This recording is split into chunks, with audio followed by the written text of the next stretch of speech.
abatulaba bonna ngenda basaba bawandiike ekitabo kino an uncommon history of common things. Uncommon history of common things. Of common things. Kati ekiri gamba ekiri kyennyume kyekituufu. Uncommon things ebintu ebitali bya bulijjo. In common things. Nti ebyafaayo oba history atali common. Atali wa bulijjo. Naye ate mwatunga akwata ku bintu ebiri common. Ebya bulijjo. Ng'okujjaganya omwaka kuno kya bulijjo abantu buli mwaka bakola ki? Bagujagunya. Naye history waakyo kyajja kitya? Is very uncommon. Kati waliwo akatabo ako kawandiikibwa John Thompson. John Thompson ne munne Kelly. Bw'okatunuulira weewuunya seeka. Bakutandikira mu Babylon ne bakulaga nti omwaka guno gwatandikibwa okujaganyizibwa mu Babyloni, the present Iraq. Mu Babyloni nga bajaganya era olunaku olwo bo baluyitanga ceremony ya Akitu. The Akitu ceremony. Nga bajaganya ki? Balina katonda waabwe. Katonda waabwe oyo nga bamuyita Marduk. Nga buli mwezi at the end of the season of spring nga bavaayo ne badigida ne bajaganya amakungula ne beebaza katonda waabwe oyo. Kwe balowooza nti yabawanga ebyo bibalinga balima ku makungula. Era gwatulaba ne bwogenda ku Amazon akatabo ako kwekali ne bwogugolinga teekamu buteesi an uncommon history of common things. Bagenda kakuleetera. Osobola kasoma online. Kawo obudde. Bakulaga nti olunaku olwo bo bajaganyanga spring at the end of that spring season nga bagamba season yaabwe eweddeko kati batandika mwaka moki mulala. In our current calendar that is around March, April. That was the area, that was the time when they celebrated that. Naye nga ensonga zonna bazize eri katonda waabwe Maruduku. Era ng'omukolo ogwo baguyita the Akitu ceremony. Nga katonda waabwe oyo bamwebaza byonna.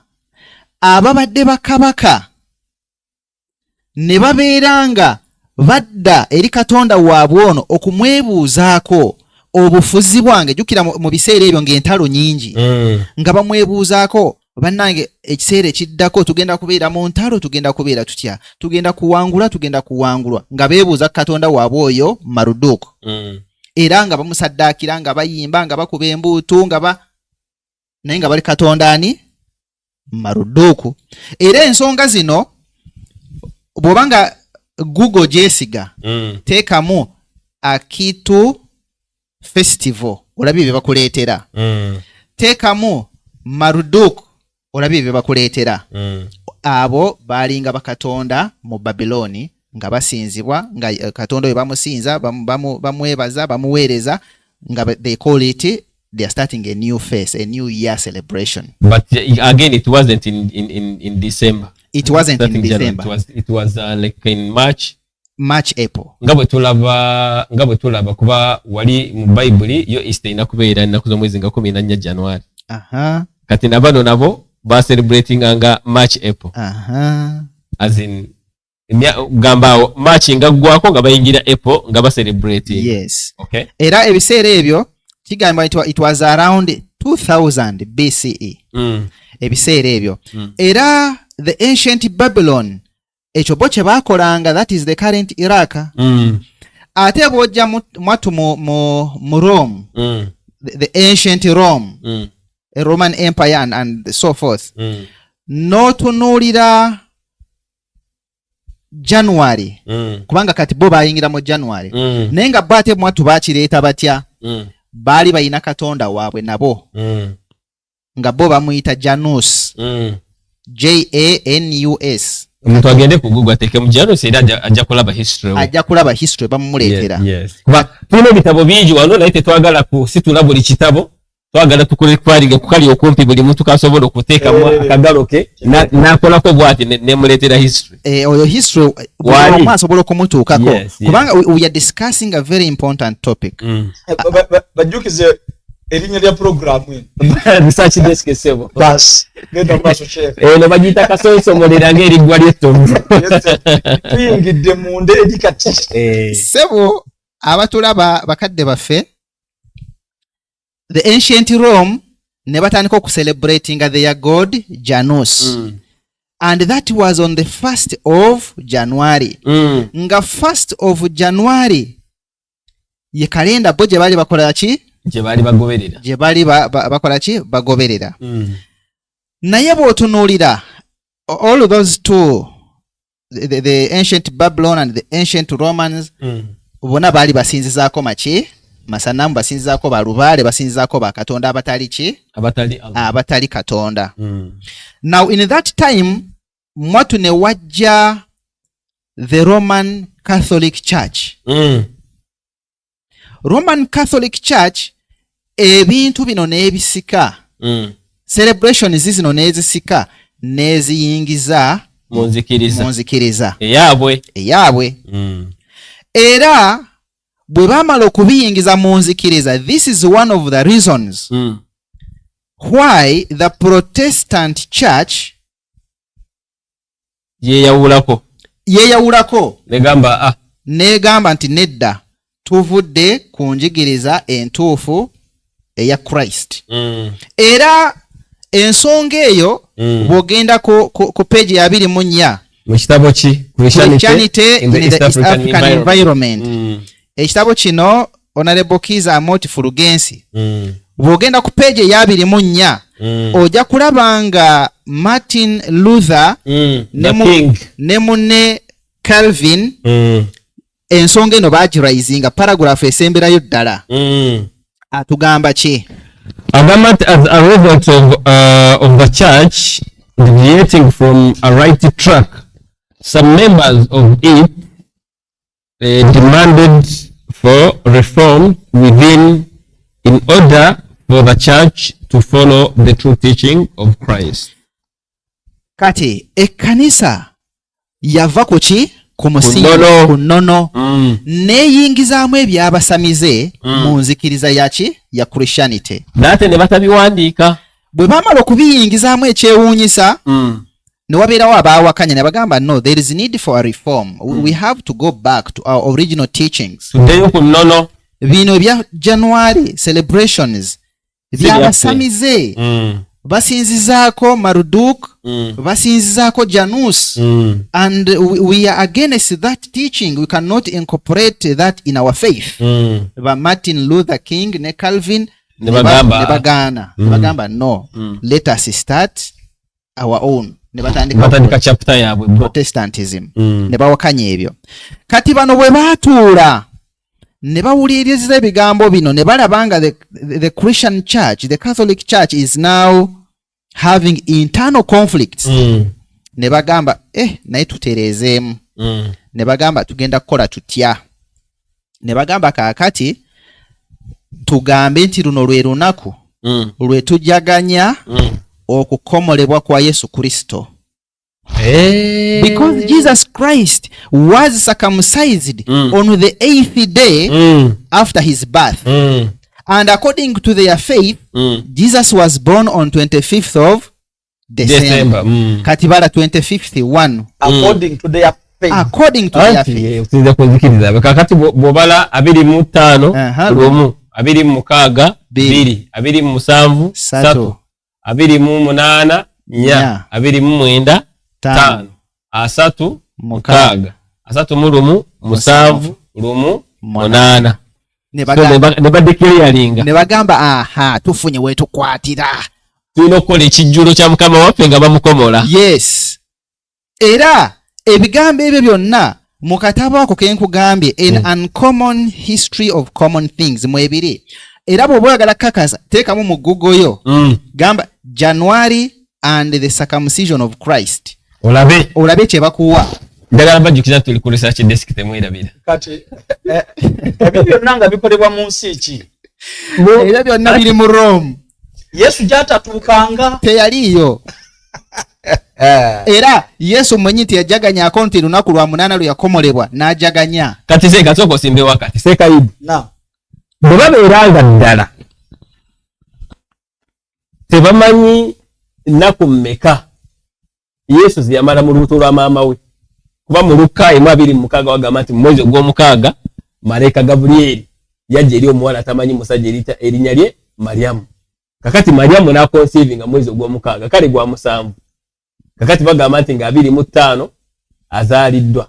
Lweri mu lunaku balukakasa nti lwa kumukomola.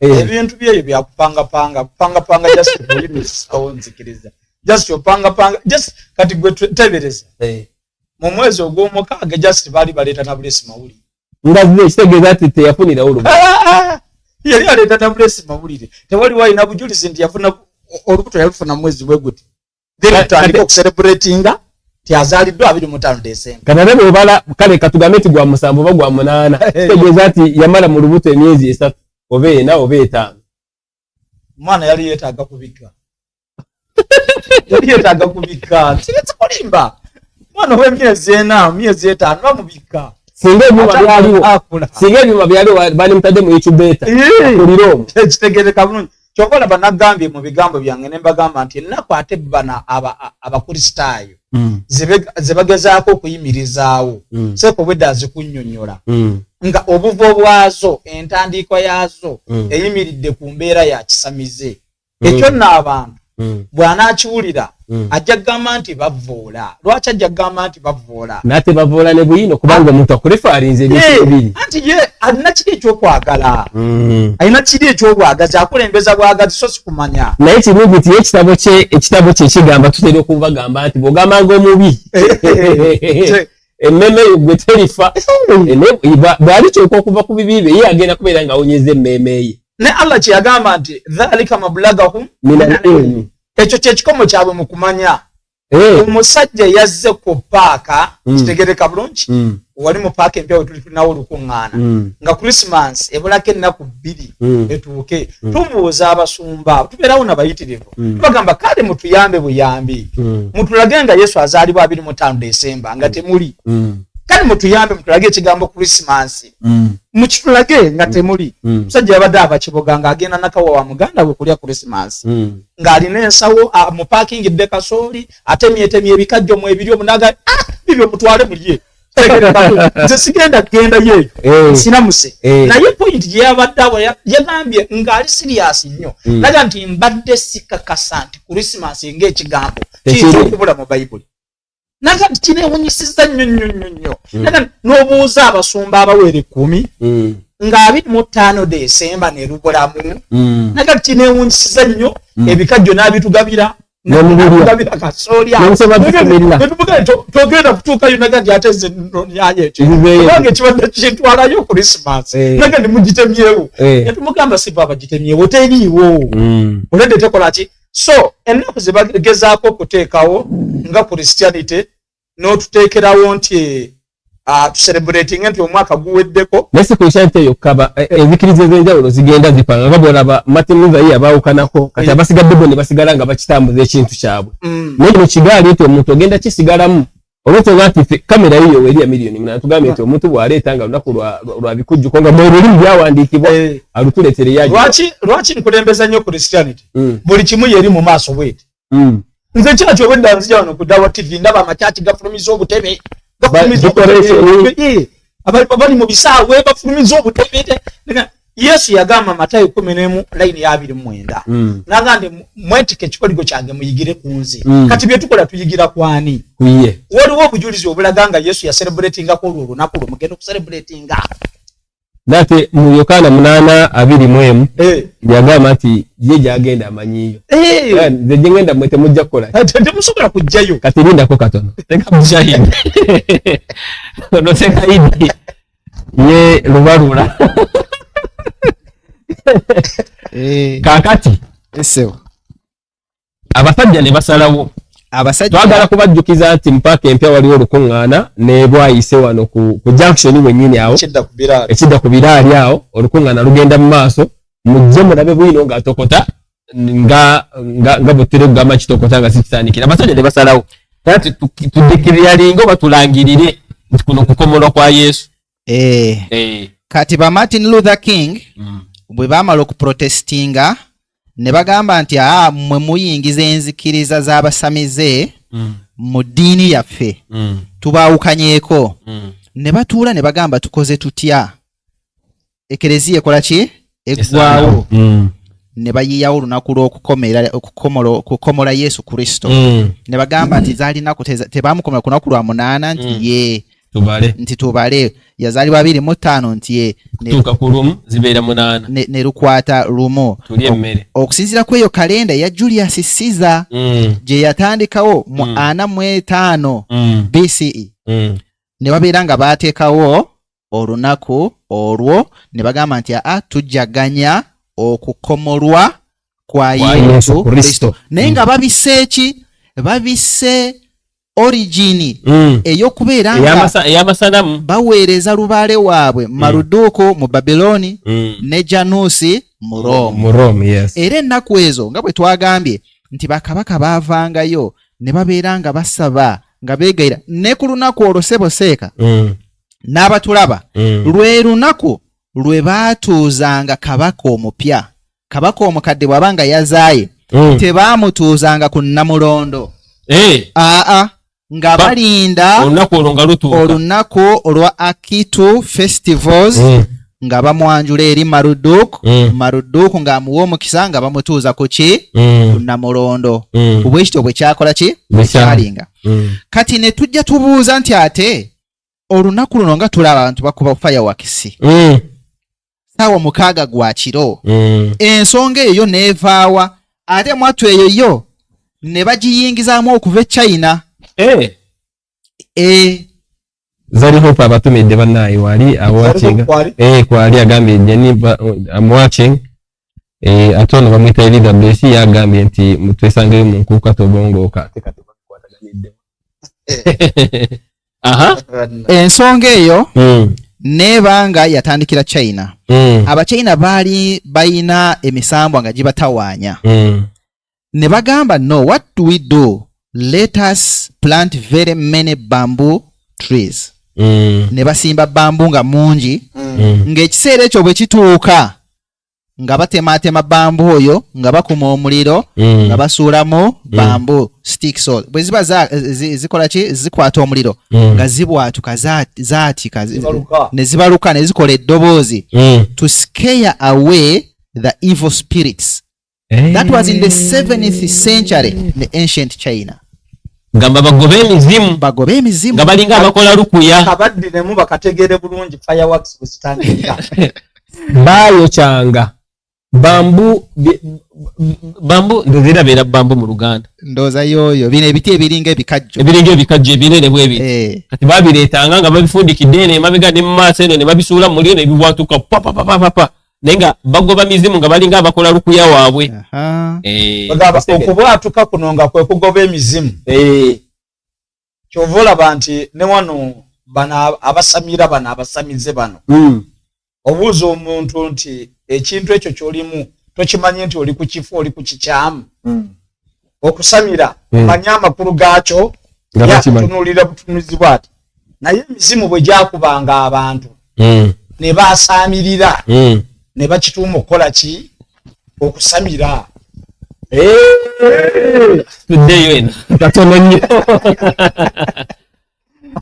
fireworks seeka ng'asatu waliyo yona Shira kyagamba nti ensi yakamala bbanga kikubanga kalonda emiriyo zikoma ku 224 olwaleero. Genda maaso seeka ne fireworks.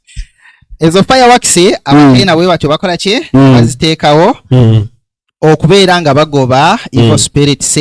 Ate moto ekyewuunyisa late in the night, mid in the night lwe basinga ngokola ekintu ekyo. Era ne bagamba nti and they used to make a lot of noise to give themselves courage nga baleekaana nnyo okwegumyagumya beewa amaanyi obutatiisibwa nnyo biki misambwa giri na evil spirits nga balikola kiro matumbi buddeeyo. Yes, era ebintu ebyo byonna tebiina origin mu nzikiriza yonna.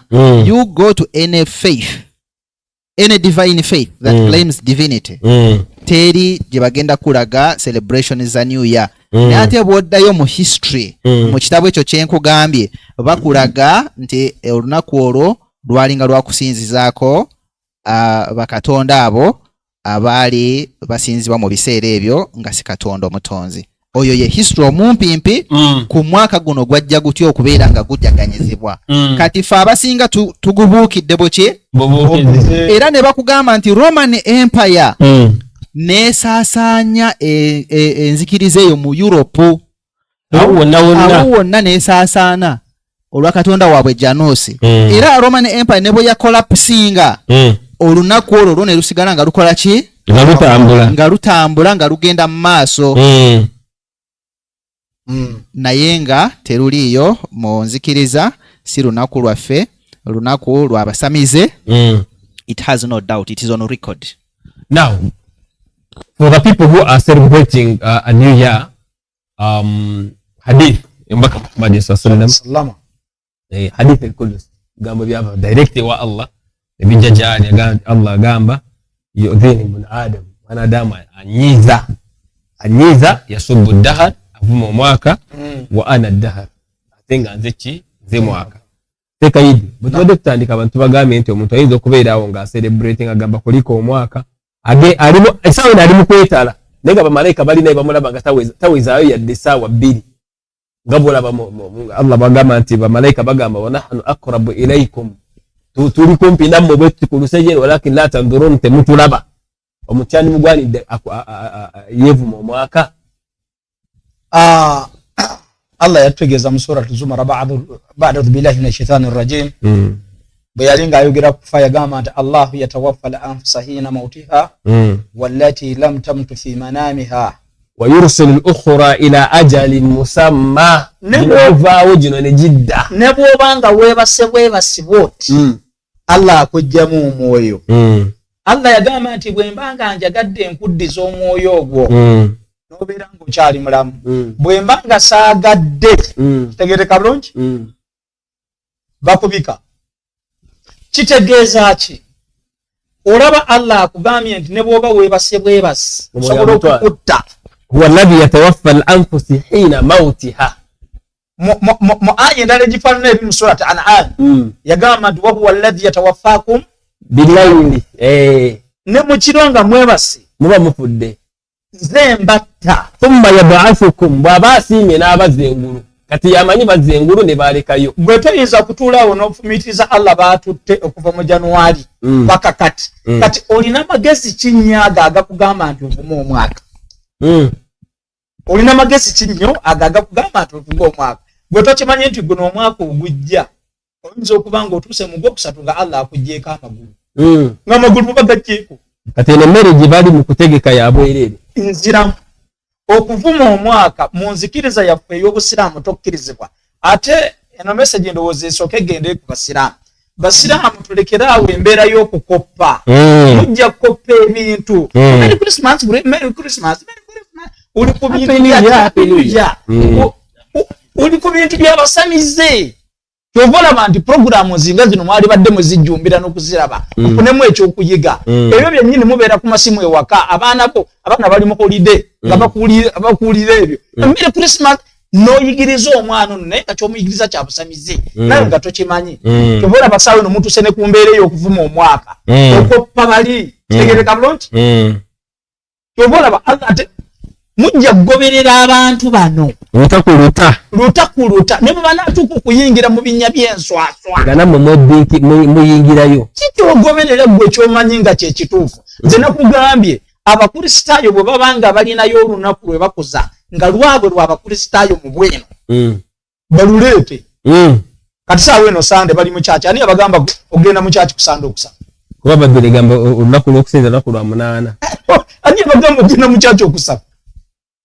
ebintu byabwe byakupanga pangawo bupanzipanza awo sawa ne batandise okufulumya obutebi zegereka bulungi Yesu nagambye Yesu akugambye tuyigire ku ye Yesu ya celebrating akolo lunaku ekyokubiri mubadde mwakava mu Christmas line eredda munedda muyigire kunze gwe bwoba ogamba ngo okifiirako kubanga ekyo jja kifiirako kubanga olina obwagazi bwogamba nti Yesu bamuzaala 25 December olina bwino nga Yesu a celebrating birthday ate tugambye nti tuyigire ku ye amawuledige kwegamba we omusiraamu ojja kugoberera ebintu nga byakisamize naye nga tomanyi otuuke mu maaso ga wakitiibwa Allah akugambe wano tolinawo kyolinawo lwaki wagaana okunoonya okumanya kati programu zinga zino bw'obanga ozisanze ku YouTube kitegereka bulungi olina okuziwa obudde Facebook oziwa obudde omanye nti ekintu kino kyendimu kivaawa ekyomukisa omulungi nti eno ye programu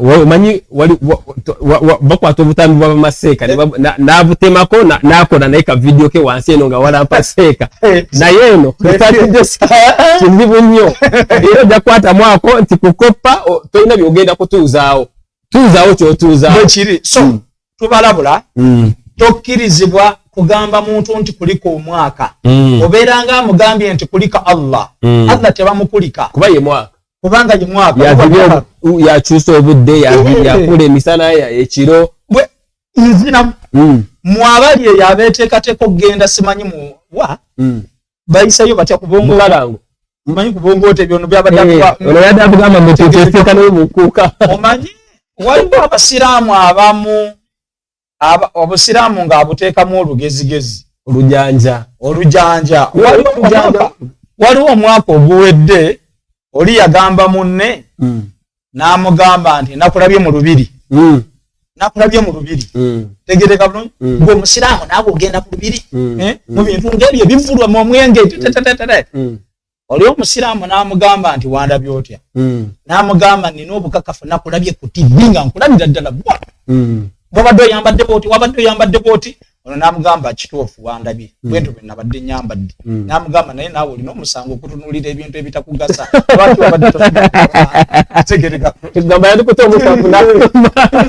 akaseera wandibadde osomera mu Qur'an n'oleeta paadikaari lwaki otunuulira ebintu ebitakirizibwa mu ddiini kati mukola olugezigezi mu ddiini nga naawe olabira ddala ezambi likukutte bannange tetukulisa mwaka just bwebaza Allah kwebyo byazza kukolera ate okwebaza Allah tekibeerawo ku nkomekerero ya mwaka kibeerawo lunaku Allah kyagamba nti la in shakartum la azidannakum wala in kafartum inna adhabi lashadid bwebaza Allah soka bwebaze Allah buli lunaku buli saawa buli dakiika waliwo muzibaawo tubeera twogera naye ndi ku kigambo kya kwebaza Allah yatugamba nze nalinda bye ku dunia n'engeri gyefaananamu nanga naye twafuna kabenje nga nina emyaka 18 nanga ne mu kuwasa kwange nawasa ndi muzibe omukyala bamundabira bulabizi simanyi bwafaanana mulinamu abaana babiri simanyi bwe bafaanana gwe Allah akuwadde abaana obamanyi obafaanana akuwadde amaaso tegereka n'omwezi guggwako nga totunuddeko mu Qur'an omanyi ne mukyala butya bwafaanana fensi ye naye teweebazizza ku Allah ati ate omwaka guggwako vuma muvume omwaka guweddeko gwaka guno naye ng'osanyukira omwaka ogugenda okutwala 2024 tweyaziza nnyo Sekaidi onayitibwa Brilliant Hakim agamba our sheikh you most welcome I've been here waiting for you nobayimita Brilliant Hakim era ataginza abantu bangi nnyo era nabatolera salamu alaikum warahmatullahi wabarakatuh Jamila Nabatazida Queen agamba salamu alaikum thank you so much our dear sheikh Brilliant Hakim era ataginze ezali hope yenda bagambi yagamba nti wano nze tunula butunuzi kati byanzigwako edda yalinga amanyoko kwanukole kati agamba nti tuwochinga tweyaziza nnyo mwanyi naffe Zari Hope ono Zainab H Namutebi agamba nti abalokole muliwa programu etandise mujje abo basigaza manya kubayita abalokole Shiratina Mugenyi ye yatubuuziza nti government yabuuziza nti ensi yakamala bbanga kikubanga kalenda gye tulina eno ekoma ku 2024 ate ono Bushra Hibba ye mulungi nnyo mu kutaaginga webale nnyo saba Allah kubarake tagenze buli omu n'abeera nga muyita Abdul Shahid. Naam Sheikh. Twagala kufundikira. Nga mwagala kufundikira mangu. Kati. Ensonga gye tuliko nga tumaze okuvaayo mu byafaayo seeka n'abatulaba nti ensonga eno yatandikira mu Babylon okujaganya omwaka omupya ng'omukolo ogwo baguyita Akitu celebrations festivals nga basinza katonda waabwe Marduk ne tujja mu Rome nga bayina katonda waabwe Janus ne tujja mu Roman Catholic Church nekopa ennaku ezo nezireetamu nzikiriza n'ekiteekako ku kukomola kwa Yesu agamba tujjaganya okukomola kwani kwa Yesu naye nga mu Busiraamu tetukola ki waliwo ekitabo kino Fathul Majid Sharhu Kitabu Tawhid Fathul Majid Sharhu Kitabu Tawhid ku peegi 4 tujja kutandikira ku 469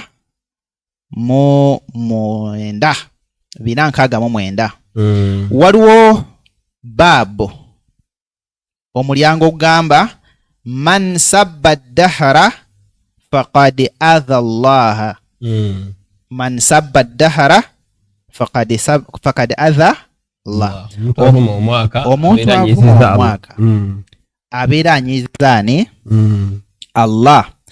Era waliwo aya Sheikh gye yakootinga eri mu suratul Jathiya sura ya 5 aya ya 2 waqalu ma hiya illa hayatuna ad-dunya namutu wa nahya wama yuhlikuna illa ad-dahr wama lahum bidhalika min ilm inhum illa yadhunnun.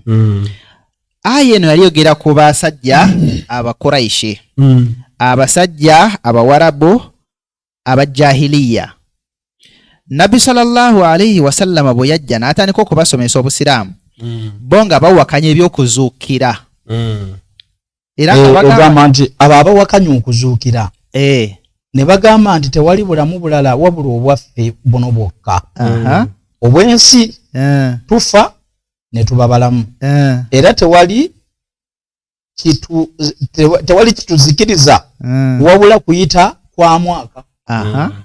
Kati bo nga bagamba nti ebiseera bino engeri gye bitambula okuyita kw'omwaka kutukola bubi ne kutukaddiya n'ofiirwa emmaali n'ofiirwa abaana n'ofuna loosi gy'ofunye era bo nga bakkiriza kusinzira ku nzikiriza ya jahiliya ey'obutamanya nti omwaka kyekizibu eri obulamu bw'omwana Adamu.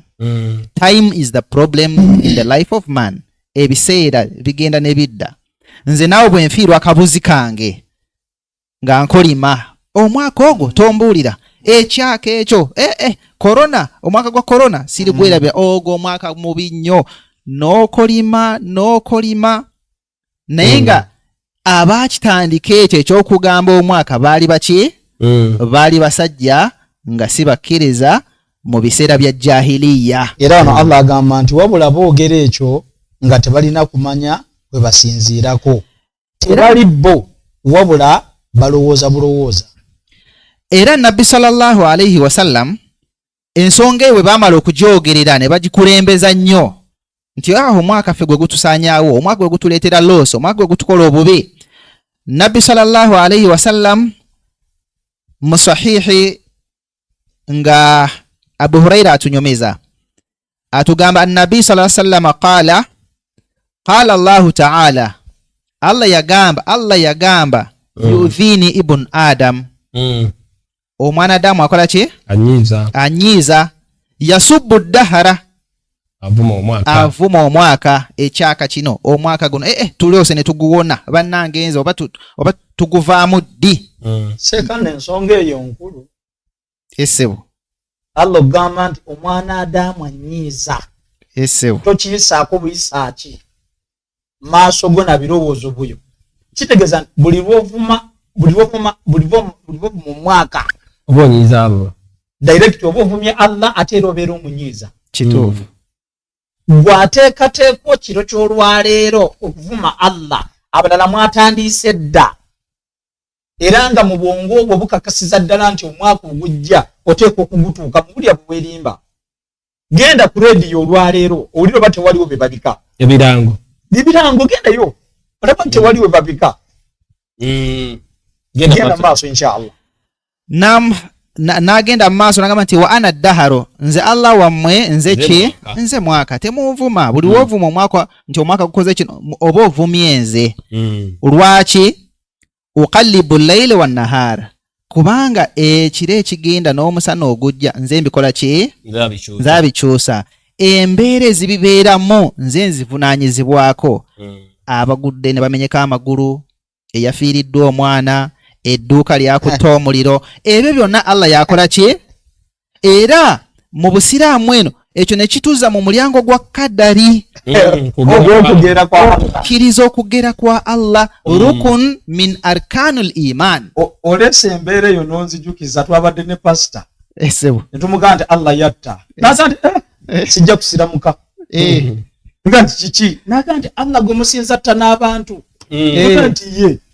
Ne tumubuuza gwe ani atta? N'agamba nti sitaani. Ne mugamba ye gwe wennyini ogamba nti Yesu yafiira ebibi bye, ani yamutta? N'addamu n'agamba nti Katonda oyo yamutta. Genda maaso Sheikh. Mu kitabo kino Sharh Kitabu Tawhid mu baabu mansaba dahar, Sheikh ku peegi ya 407 qala Shafi'i wa Abu Ubaida, Shafi'i ne Abu Ubaida ne ba'imma abalala nga bali bannyonnyola hadithi y'omubaka sallallahu alayhi wa sallam yagamba la tasubbu dahar, nga Allah yayogera nti fa inna Allah huwa dahar, kubanga Allah yeki mwaka. N'atugamba n'atunnyonnyola kitegeeza ki? Nagamba kanatil arabu fil jahiliyatiha idha asabahum shidda au bala au nakaba qalu ya khaybata dahar. Abawarabu abajahiliya ab'omulembe guli abo butamanya nga nabbi tanaba kusomesa bwe bafunanga ebizibu shidda au bala bagambanga nti ya khaybata dahar, ekyaka kino omwaka guno bannange oba omuntu aguvaamu ddi, nga bagwevuma. Fayasnuduna tilka al-af'al ila ad-dahari wa yasubbunahu, ng'ebibatuuseeko bino ebyokufiirwa loosi ze bafunye, obuzibu bafunye, nga babiteeka ku mwaka nga baguvuma. Ngaffe bwe tukola leero, ng'abamu muffe bwe tukola leero ne tuvuma omwaka. Wa innama fa'iluha huwa Allahu ta'ala, nenga abikola byonna ebyo bye bavumira omwaka Allah yabikola. Sheikh n'agenda amaaso n'agamba nti faka annahum inama yasubbu Allaha subhana, era babeeranga bavumye Allah ow'ekitiibwa, li annahu fa'ilu dhalika fil haqiqa, kubanga ye yabikola mu mazima. Ebyo byonna bye tugamba kino n'ovuma Allah yakola ki? Yabikola. Kati buli lw'ovuma omwaka olw'ebyo bikutuuseeko oba tokkiriza mpaji ya kugera kwa Allah. Kadari ya Allah nti Allah yakugerera olunaku bwe luti kino kijja kutuukako, olunaku bwe luti kino kijja kubeerawo, oba tokikkiriza oba kizizza ku ki ku mwaka, obeera nga wakanyiza okukkiriza kwani okugera kwa Allah. Sheikh n'agenda maaso n'atukwotingira aya endala.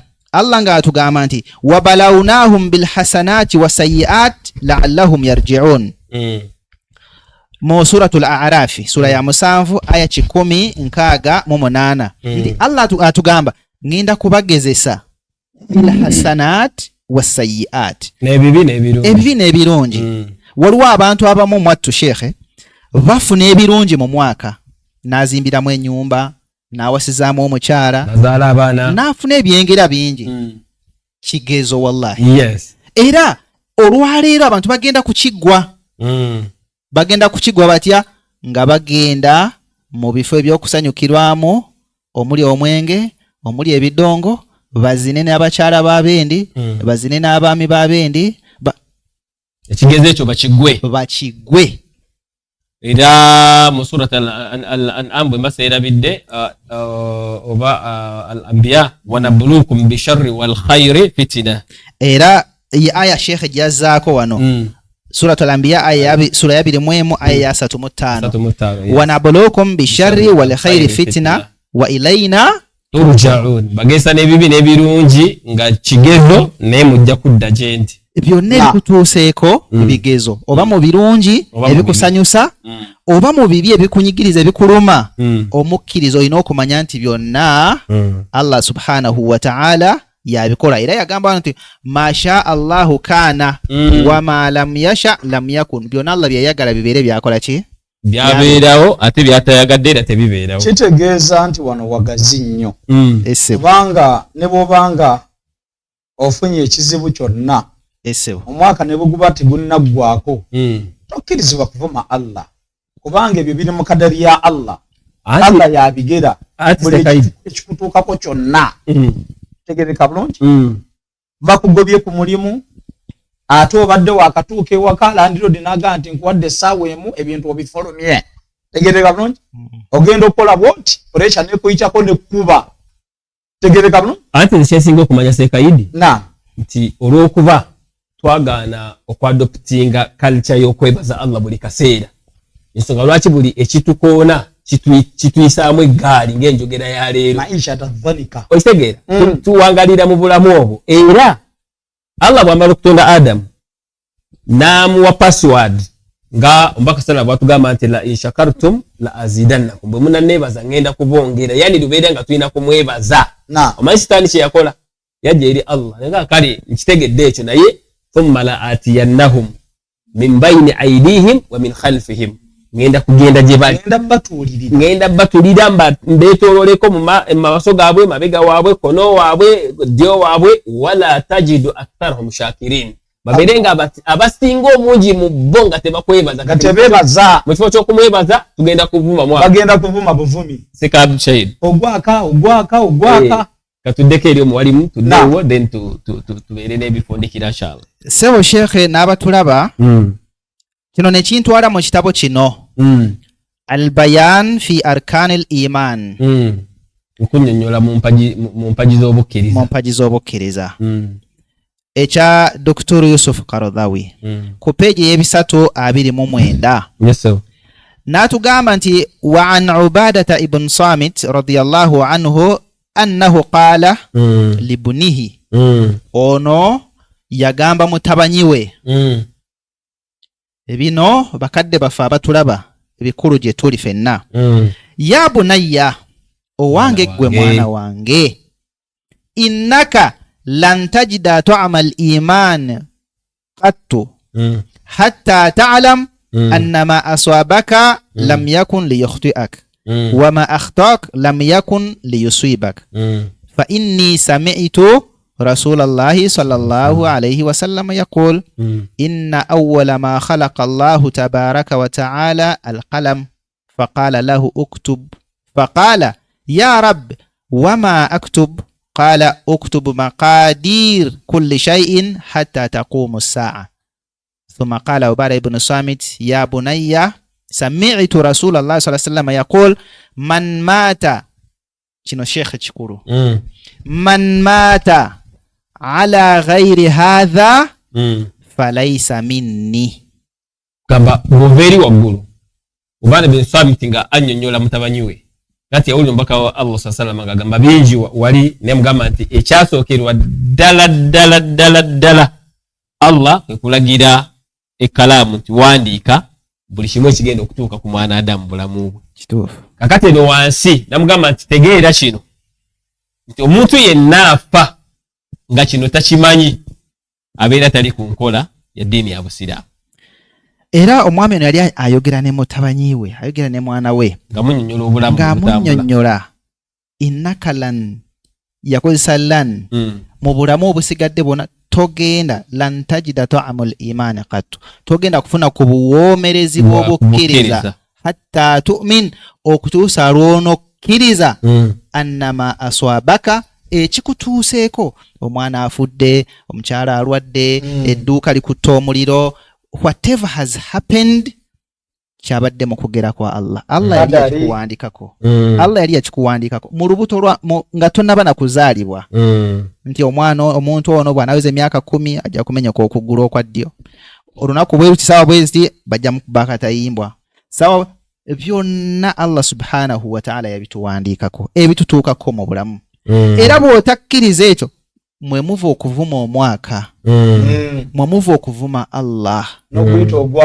n'oguyita ogwaka n'ogwevuma bino byonna nze naye nabbi yamaliza n'ekigambo kinene nti man mata ala ghairi hadha falaysa minni omuntu yenna anaava mu bulamu buno obw'ensi nga bino tabitegedde kkiriza nti buli ekimutuukako Allah yakimugerera si wa mu bantu bange laysa minna si wa mu bantu bange si wa mu bagoberezi bange nabo ekituvumya omwaka shekhe kwe kubeera nti tetutegeera oba twerabira okugera kwa Allah subhanahu wa ta'ala gye tuli ate nga n'ekituvumya omwaka bino bintu bigunje lunaku luno lwali lwabasamize si lwaffe terulina asulu mu busiraamu si lunaku lwaffe nene tuvumirako Allah ne tumujogerako ne tunywa omwenge abaana abawala shekhe bagenda kweyambula bambala obuntuntu batandise dda bajaganya mwaka batandise naye nga mu busiraamu bwabwe si gwe mwaka gwe ate shekhe omwana Adamu yeewuunyisa n'afuniddemu ebirungi era avuma kakati waliwo ono bamuyita Iris Kaila ye muntu waffe wa bulijjo agambye nti ekizibu kyemulina engezigezi katolaba n'ebirungi byonna byafunye n'okutayipinga kwennyini Mungu yabikoze atya yabikuwadde tuli ku reality naye agamba nti mulina engezigezi ekyo kyennyini olaba kyogamba ekyokutayipinga waliwo atalina smartphone naye byasobodde okugifuna kyengera Mungu akimuwadde Mungu akikoze eki mu kifo ky'okumwebaza naye agamba tulina engezigezi ajja ati Aisha agambye mwebale batabanyi bange mwebale nnyo kakati ye bw'agamba nti tulina engezigezi omuntu alina eddembe lye ery'obwewange omuntu yenna agamba nti tulimbye ye atuleetere bayibuli atubuulire ngeri ki gyesomesa ku luno olunaku